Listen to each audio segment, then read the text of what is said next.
Hi everyone and welcome back to Good Brothers. In the last episode, if you didn't catch it, we were talking about the French wine region of the Jura. So I thought it really apt today to actually try one of their wines and do a taste with you. So we are going to look at the Cuvée du Professeur from Rousset Martin. Now this is 100% Savagnin, all based up in Château Chalon, which is the key wine growing region in the Jura. If you're not sure, have a look at the last episode, it tells you all about the Jura. So this wine is actually made in a non-oxidative style, which is very different from a lot of stuff going there. However, it has fantastic balance. On the palate, it has a lovely soft tannic structure. I think we need to explain what the balance is. Balance? Just in general, what do you mean by balance? Okay, right, actually, good point, lad. Balance is when you drink a wine and nothing sticks out.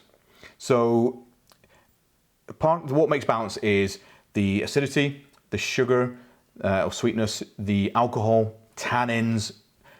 When all these things are in balance, you get balance. However, if you have a wine with too much alcohol, you can get that real heat on the palate, and that just puts it out of balance. It doesn't make it overly enjoyable.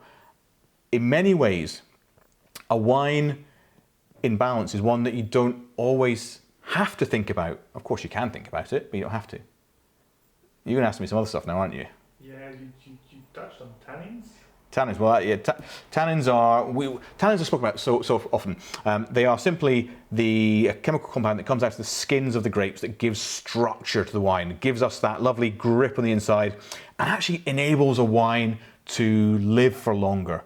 And again, it all blends back into balance. The more balanced a wine, the more longevity that wine will have. All right. Cool. Yeah. Right. So on this, we have, so I'm back in the camera now. On this, we have a fantastic sort of primary fruit. We've then got quite a bit secondary there, secondary flavors coming through, things like vanilla, oak, and some tertiary notes on there, even though it's not had too much oxidation. Yes, lad? Primary, secondary. Primary, secondary, and tertiary. Right. This is the part of the problem was when we started this, I wanted to speak in plain speak, but obviously I'm not, am I? I don't get you, like, sorry. Cool. No, yeah, you're absolutely right. So primary flavors, primary fruit is very much about the flavor that comes from the grape itself. So when we squeeze and press a grape and we get the alcoholic juice out after the ferment, we have in Chardonnay things like pineapple, melon. In Pinot Noirs, we have things like red currants and raspberries. This is the fruit that the sugars from that grape produce. Secondary flavors are those that don't come from the grape, but actually come from another vessel. So in most cases, wood. It can be American wood, French wood, oak, Slovenian oak. It can be any number of different oaks, but it's the flavor that comes from that vessel. That's what secondary flavors are. And these can be vanilla flavor, creaminess, pepper, spice, sort of bonfire notes. This all comes from the oak. Tertiary, and this is where it gets a little bit more technical. Tertiary flavors are those that come from development of the wine or wine aging. And most young wines won't have tertiary flavors, third level flavors.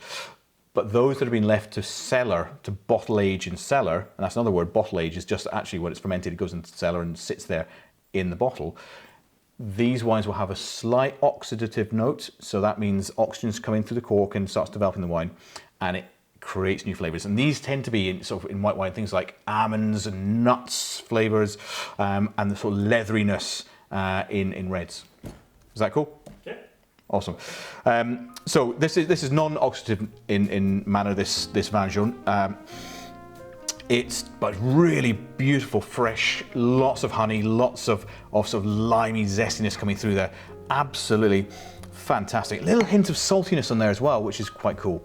What I love about this is that it's Jura, but it's not too weird. It's wonderfully fresh, wonderfully aromatic, completely natural, no man-made of anything gone in here, all indigenous yeast. Fantastic wine. We've got it here on site. It is pricey. Most Jura wines are expensive, but for those who love Jura, as I said in the last episode, grab yourself some Comté, settle down and enjoy it. Well guys, as always, If you like what we do, please do sign up, subscribe, comment on any of the videos. We're here for you. If you want to know any more weird wine words that people like me love to talk about and you don't understand, just leave us a comment. But until next time, remember, drink and understand better wine. Take care.